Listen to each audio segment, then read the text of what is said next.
Hello, everybody. Welcome to Pastrami Nation, the meat of pop culture. My name is Nolan Smith. Joining me today is Rebecca Benson. Hello. And the host for today's interview is Mr. Kevin Hoskinson. Hey, guys. How's it going? Very cool. So today we actually have a really cool interview for you guys. They just came back premiering their new short film at Horror Fest International. We have director Alex Kahuam and, of course, actor Ted Raimi joining us today. How are you guys? Very good. Thank you. Very good. Thank you. Of course. Thank you guys for coming. We really appreciate it. You guys premiered the short film Red Light at Horror Fest International this past weekend. How was the reception of the movie there? How was it? It was excellent. I was there. Alex, unfortunately, was in Mexico City, I believe, and so he couldn't make it. I think Alex, you did want to go, I'm sure, but we would have loved to have had him there. But instead, my co-producer Marco De Molina and I went there, and it was a wonderful reception. It was as packed a house as it could have been, as with COVID restrictions being what they are. But the audience seemed to love it. It was at the it played with many other shorts and many other excellent shorts, and there were ones from all over Europe, Central America, South America. So it was a true international film festival. I think the reception was really excellent. I felt very blessed and lucky that our picture was received so well. Great. Very nice. So what just out of curiosity, just a side note, what was it like kind of being, the whole world is kind of shut down right now, no Comic Cons, no other film festivals, things like that. Was it, how did it feel being there? Was it pretty nice being out in public, being able to socialize, or? Yes, it was terrifying in one sense, because it is COVID and you're all of a sudden with hundreds and hundreds of people, and that's a little frightening, but nothing beats a live movie in this world. And provided, I think, you do it safely, it's a communal experience, movies that I think everybody needs and loves and wants. And now absolutely, I did that festival with Marco De Molina, but Alex was just returned from Sitges, Spain, where the film actually had its screening premiere. And so it was both its European premiere and its actual premiere in Sitges, Spain. So Alex can tell you more about that, I'm sure. Yes, please, Alex. That's congratulations, by the way. That's awesome. How was the reception there? What was everything like over there?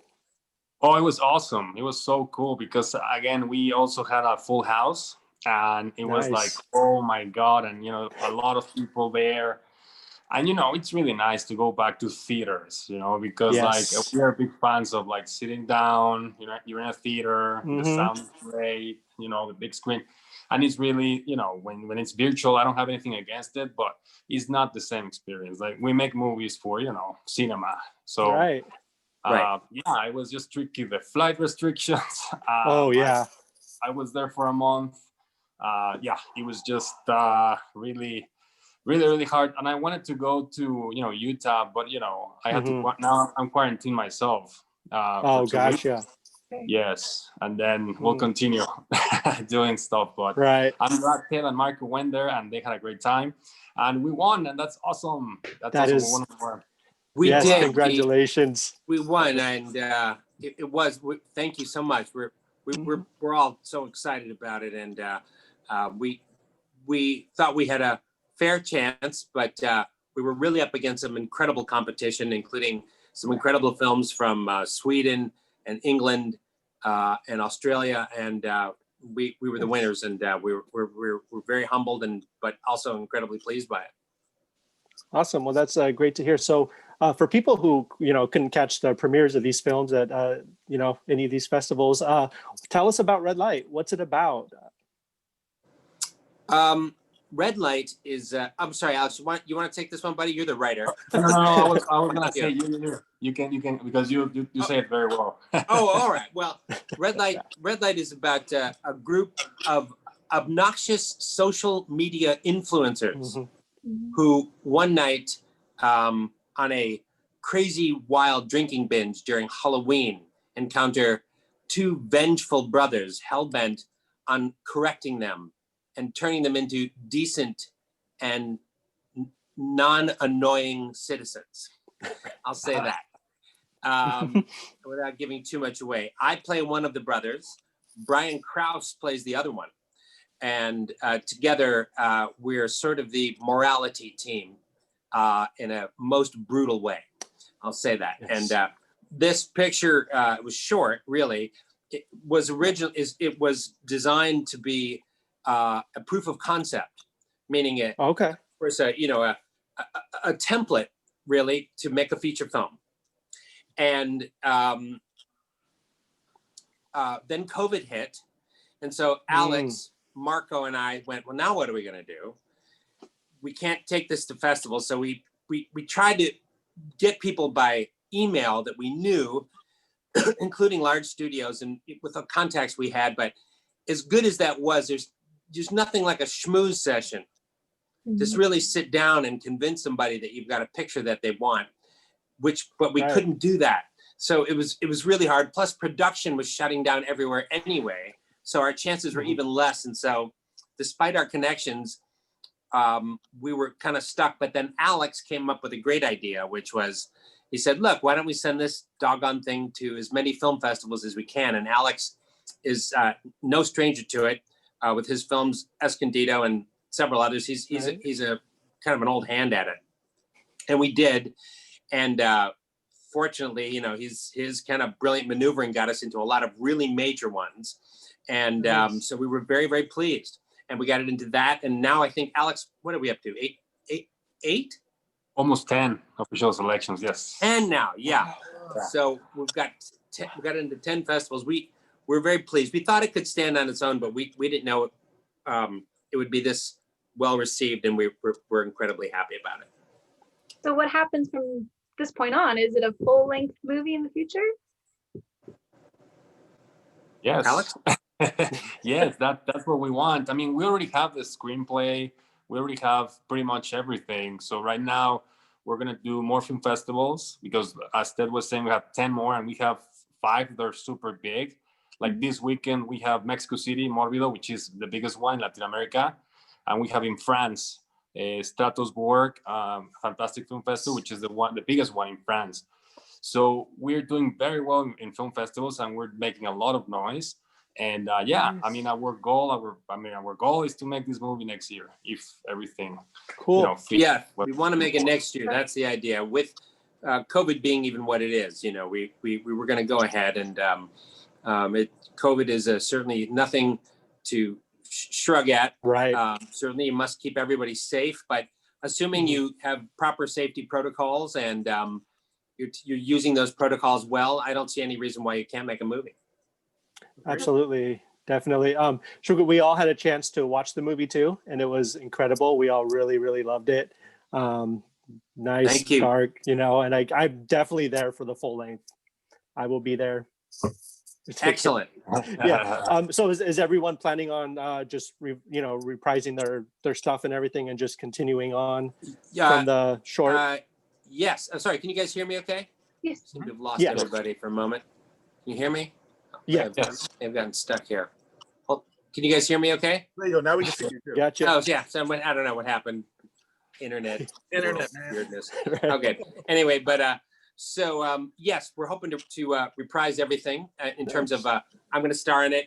Alex will direct the feature, and it worked quite well. I mean, the short, in a sense, we all knew we wanted to make a feature. That was the whole idea. Not the short was incidental in a sense, and so it was also sort of, I guess, a little bit of an experiment in one sense to see if, well, does Alex like working with me and do I like working with Alex? That's a big deal because when a star and a director, they're other than the fact that they have to deal with each other in an artistic sense, they also just have to have breakfast, coffee, and dinner with each other for weeks and weeks on end.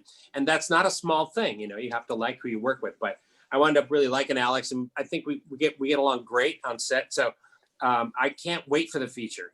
I really can't. Nice. Me too. Yeah. Thank you, sir. How did you guys come together with working on this? Alex?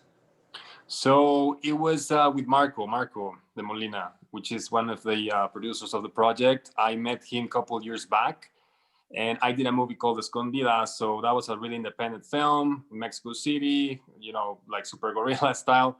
And when I moved to Los Angeles, which is now almost 9 years, I told Marco, hey, it would be great to do the same thing, but in Hollywood, of course, with changes, right? So we did the script, we started to work everything out. And then Marco, told me about, hey, I know Ted. And I was like, oh shit, this is great. I'm a big fan. It would be great, if you sent the script. And then Mark sent the script, and that was like the connection. And it was great because, Ted loved the script. And I was like, wow. Because, I told this to Ted while I was growing up. I used to watch, Sheena and, Evil Dead. And I'm a big fan. So it's great. I was like, wow, what an honor. I remember the first FaceTime. It was like, oh shit. I did too. Raimi. Dude, well, I've seen your movie, and I was like, man, this kid's great. I mean, he's not a kid anymore, but when he directed that, he was really, really young. And I was like, well, if he can do that then, I'm sure, he can only get better. Directors don't really get worse. Well, directors kind of usually have an arc. It's weird. Right. Like directors in their teens, 20s, they start off really raw and fascinating, and it's their highest creativity. 30s, they get really interesting. And when they kind of peak at 40s, they kind of go a little down. And then when they get in their 50s and 60s, they can be washed up. Right. But Alex, I went, look, Alex has got 40 more years of good movies in him. So I wasn't worried one bit. But there's a weird thing with, I don't know how you feel about that, Alex. I mean, I don't know. It's like, if you look at Hitchcock's, Hitchcock was brilliant all the way through his career. And I'm old enough that I saw Alfred Hitchcock's last movie in the theaters when I was young. Oh, wow. Okay. Yeah. It was called Family Plot. It was with Bruce Dern, and it was still an excellent movie, but it was the first movie I'd ever seen of his. I was like, wow, I was just getting into movies, and I saw it in the movie theaters. It was like 1980 or something. Right. And it was the last movie he ever directed. And then I went back and started watching his old. I was like, oh, wow. Like, why isn't he that good now? But, it happens. But it doesn't matter. I think, I strongly suspect when Alex is quite old, he'll still be making very good movies and so I don't think he's got, Alex, you have a good lifetime of movies left in you. Personally, that's my personal opinion. Thank you, Ted. I appreciate that. Yeah, And we have enough life. And I will just continue to get weirder.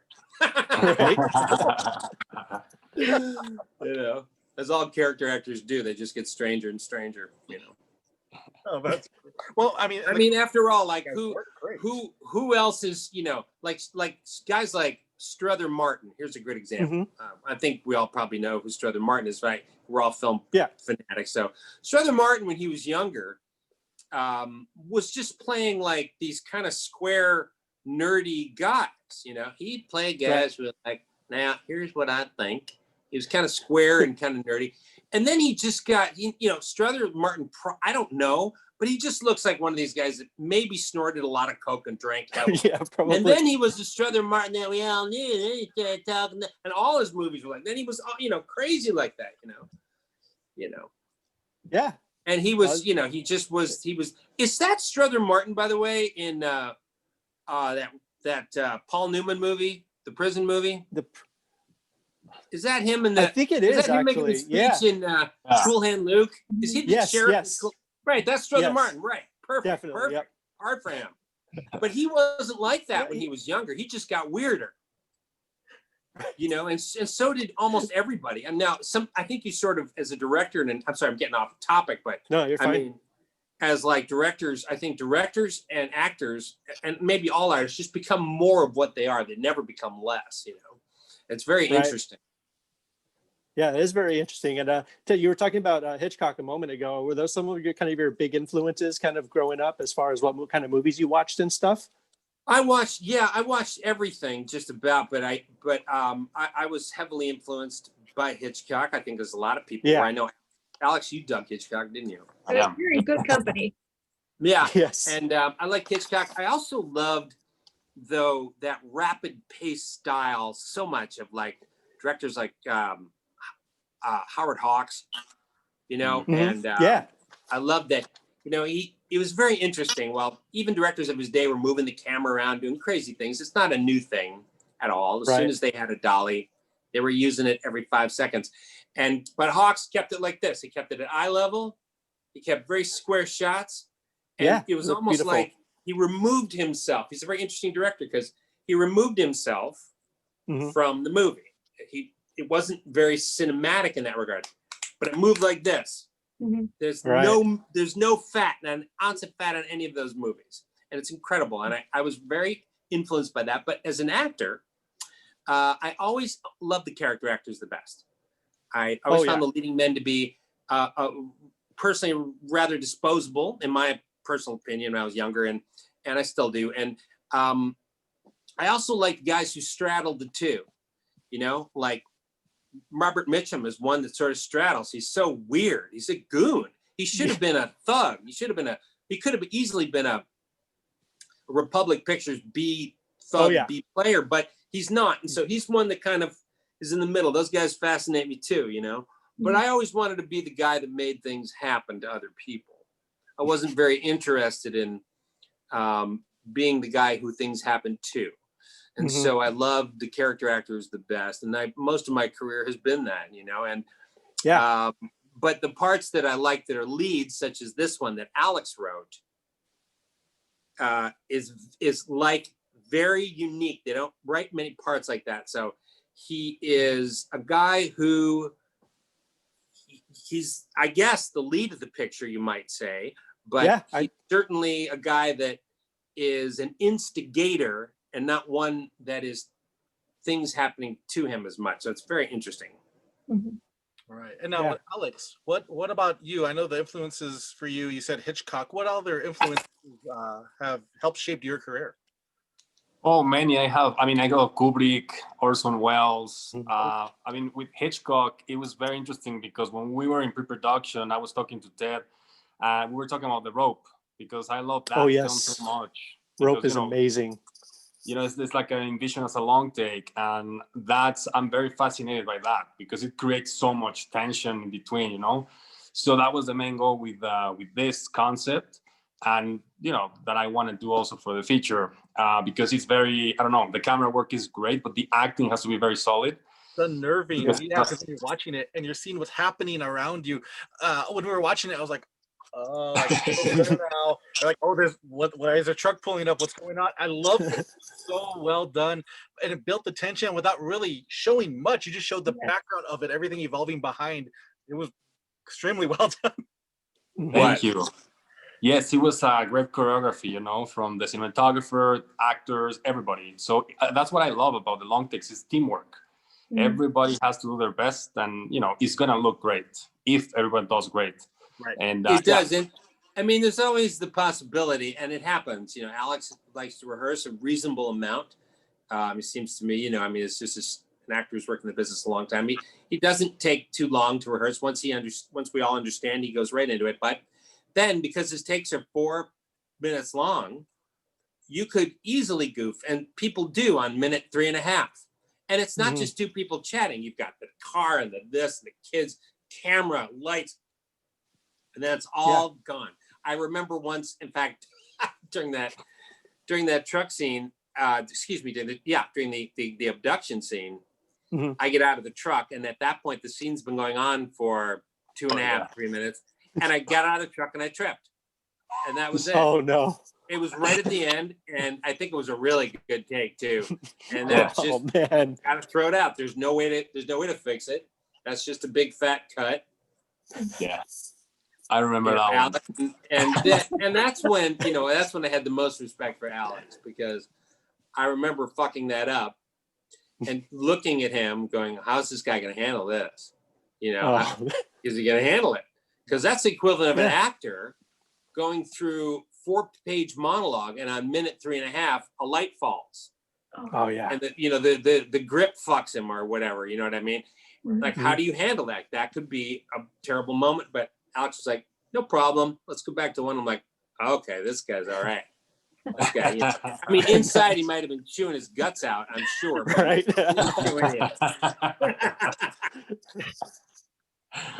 No, but that was a great one. It was so funny. And it's part of it. If we're gonna make long takes, we know that something wrong might happen and we have to redo it. So I mean, it's fine. I wouldn't be like, oh, Ted, nah. I would be like, hey, let's do it again. Yeah. Perhaps someone else was, like, oh shit, but not me. Yeah. Well, I think most, perhaps, yeah. That's a great story. Yeah, that's really cool. Go ahead, Nolan. Sorry. Oh no, go right ahead, Kevin. No, so Alex, we kind of we've been kind of working backwards on this whole thing. But where did the seed of the idea of the movie come from? Like, what made you spark this really great Ted was saying, he tell us it's a dark morality tale, or them trying to what kind of sparked the idea for you? So as I was saying, like the original idea came 10 years ago, but it all came because I'm from Mexico City originally before moving to Los Angeles, and there was a problem with kidnapping. So I wanted to make a film about kidnapping and with young kids who get in trouble, but it's like back in the day it was YouTubers, now it's Instagrammers. So it's been evolving. So then I was like, it would be great to do the same thing, but in LA or in the US, but changing it to like Ted was saying, a moral. They want to take out like the trash, right, or from the streets, kind of like these guys. Well, these kids are really annoying and they're doing really bad things for this world, and they want to take them off. So I feel like it's very interesting. I'm very fascinated by human condition. And I love, analyzing the psychology. And I feel like Ted's character has a lot of that. He's a very complicated character. Yes. And the role is really complicated. And, Ted nails it big time. I really like what he did in the concept. And I can't wait for the feature because there's many more things that he does that is very, like, the psychology is very complicated. So, yeah, I'm fascinated by that. It is. Yeah, he wrote it. He wrote it as he's a great bad guy because the greatest there's two big mistakes that writers often make when writing bad guys, even good writers. And the first is they write them bad. They write them as bad people. Right. But of course, nobody who was ever bad ever thought of themselves as bad. They think of themselves as needing to break the law for the greater good. Right? I'm sure even Adolf Hitler must have thought, well, all this is really awful, but I'm doing it for their own good. In the end, they'll thank me because German culture is the only culture. Right. Whatever. I don't know what's going through his sick mind, but at some point, I'm sure, but no bad guy wrings his hands and goes, moo ha ha. And yet writers write that. The other thing writers make the mistake frequently of doing when writing bad guys, in my opinion, is they give them these very, very long, involved speeches. And the reason they do it is because the bad guys are the most fun to write. Oh, and it's very tempting. Writers are alone when they write things. And they like to hear things because you're lonely for hours on end. You're all alone. And they write these big, long speeches, thinking in their thoughts. And so you often get these rather one-sided characters that have these long speeches. It's very, very common. Television especially is just the worst.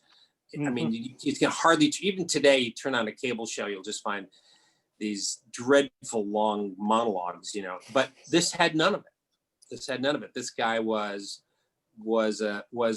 very interesting because of the terrible things he does, but he thinks he's doing good, which makes for a complex character.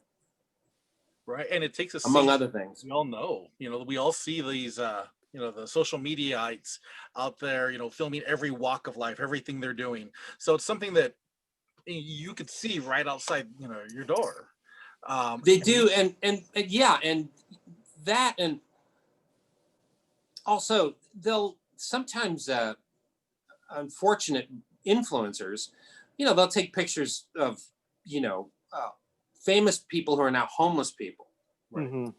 And they put them up, or this recent one that happened like 3 years ago, some woman who wanted more likes, and she took a picture of this former actor who works at Trader Joe's. Oh yeah, I remember that guy's name. Yeah, some guy. He was on some show. Anyway, it's a fine job working at Trader Joe's. They treat their employees well, I understand, benefits and stuff, and they seem to work. Anyway, but that's not the point. She went, ha ha, look what's happening. Though it was a terrible thing, and the guy was ridiculed by some, and it was just unbelievable that people would do such things. Yeah. Though stranger that she thought working at Trader Joe's was a bad thing, which is bizarre. Right. But still, this is the kind of world that we live in. Mm-hmm. Here we are. I don't know why. Yeah, it's sad. I can't explain it, but I think Alex really hit on something very prescient, which is that it's making us all crueler and more egotistical, and it's making us care a lot less. That's a very interesting idea. And we're doing it for, not we, but, as in a community or as a whole, for likes and for comments. And it's sickening that, you're putting, your fellow humans in your, on display just to get that reaction. So the way the film opened, I won't give a whole lot away, just with, the homeless man and whatnot, very timely, because I think we've all seen that on social media, and to me, it does sicken me. So again, I'm not trying to root for the bad guy here, but it's that moral compass. Well, yeah, and I think it was, Alex hit on something that was, I don't know if Alex, when you wrote that, when you wrote that character, were you thinking about the situation in the United States, or Mexico, or both? No, just in the United States, because I've been living in LA for 8 years. So now it's my home, and I come often into Mexico City to see my parents, whatever. But now my chip is is in the US. So I wanted to pretty much do it over there. But it's very interesting that what Ted and you guys are saying, that everybody that has seen Red Light, they root for Ted. Yeah. And when Ted is punishing the kid, they go, great, punish them. Because when I was in Spain, and it was after the screening, everybody was like, Ted, they were clapping, and they were telling me Ted was doing the right thing. And it was we heard that too in Colorado, in Utah. Yeah, and I didn't expect that. I hope they would find something that was in common with them, but I didn't think they'd be rooting for it. I had the same reaction. I'm like, I was like, wow, it's great. I think it's great. That means your script really hit a nerve. Well, it's good. That's important. Yes, and again, everybody's sick of influencers and recording this and posting this, and like everybody's like getting tired of this. So it's very interesting that we are hitting a nerve, and I love that. We have a message, and it's great. My opinion. I think so too, and I think too, like Alex wrote this character that, like all good characters that you're disgusted with at the same time of liking, they have something that you can relate to.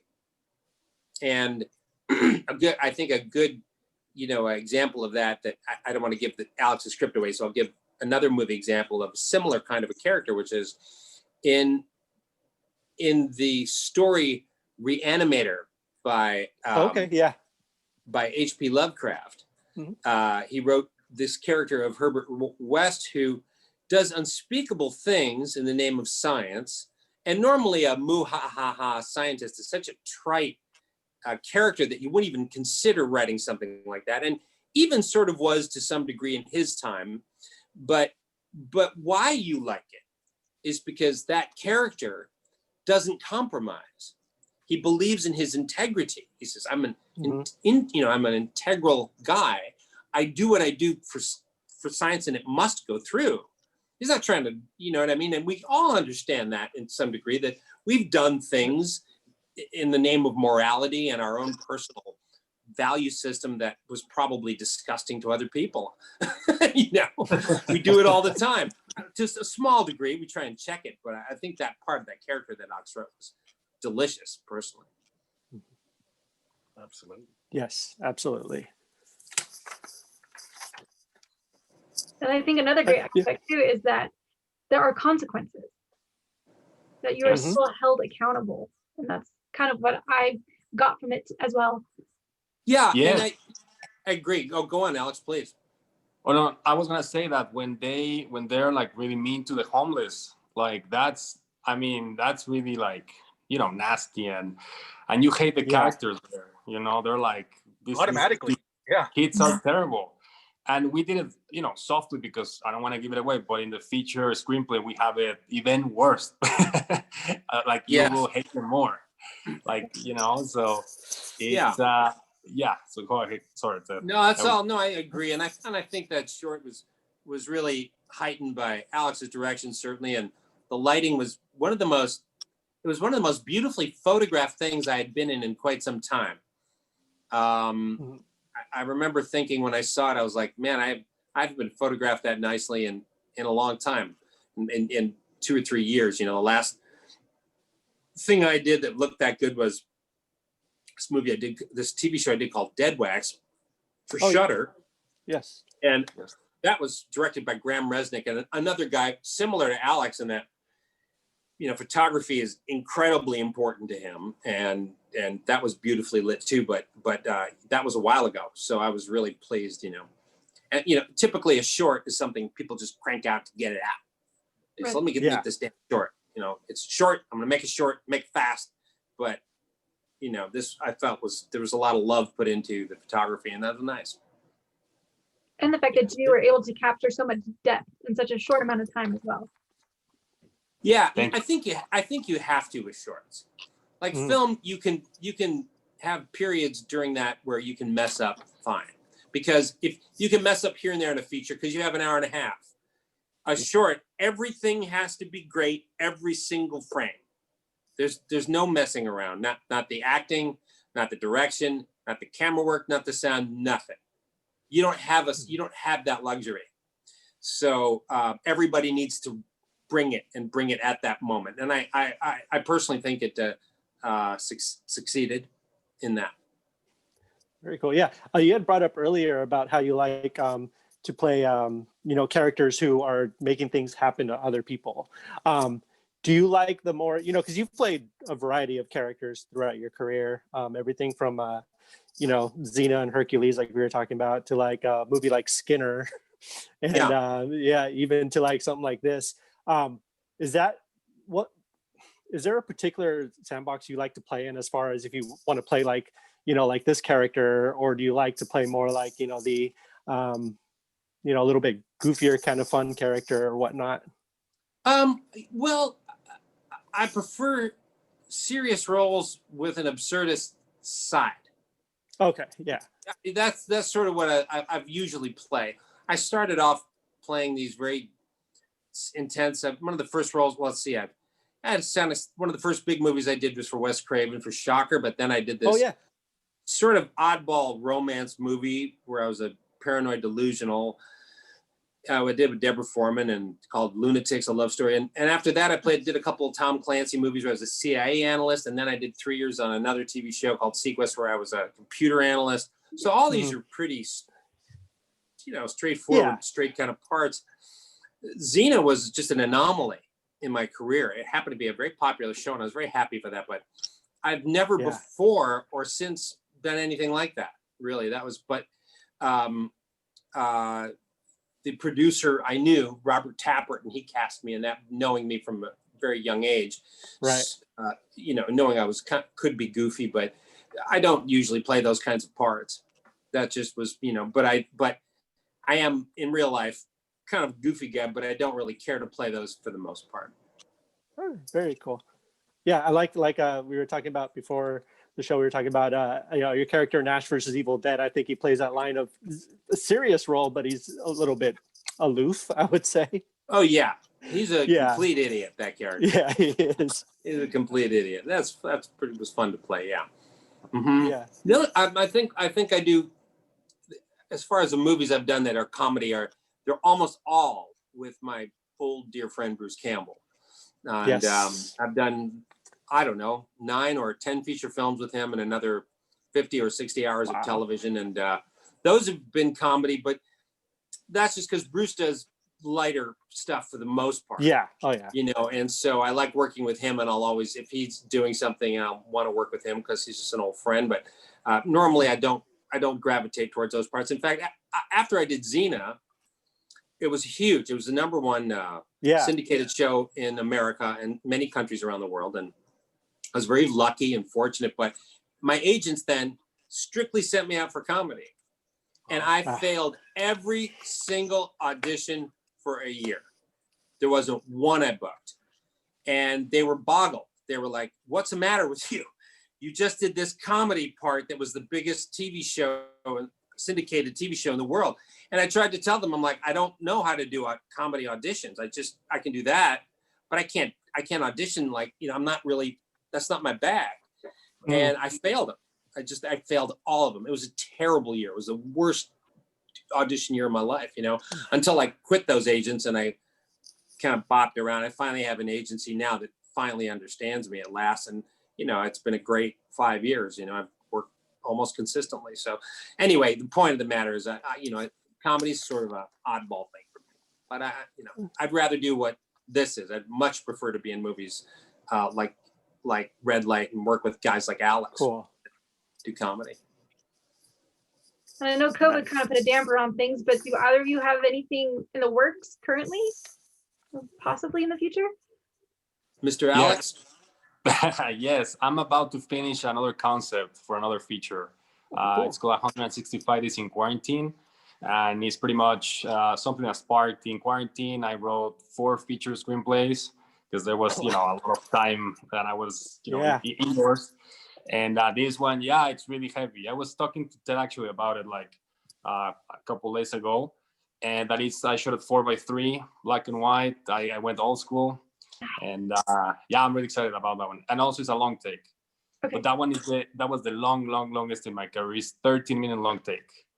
I'm really jealous. The only thing I was angry about is that I wasn't in that one. So no. That I'm disappointed in, but it's going to be a badass movie. Oh, yeah. It sounds great. It's going to be badass. And, you know, it will be great. I have other scripts that I'm thinking, you know, with Ted. I mean, if he likes the scripts. Because the idea is also when you connect with, you know, with a great actor, you want to keep, you know, working. And we have Red Light, but with these 4 screenplays, I have, if Ted likes the script, it'll be great. Let me see it, man. Let me see that script. Send it over. I want to see that thing. We want you to like it. I want first crack at it. I will show it to you soon. Okay. I just need to polish it a little bit more. But it's good. I want to see that thing, man. You can see, like, this is hilarious. Like, this is the age of COVID, right? Like, Alex and I have been working together for now a little more over a year, but we've seen each other for like 3 days. Like in person.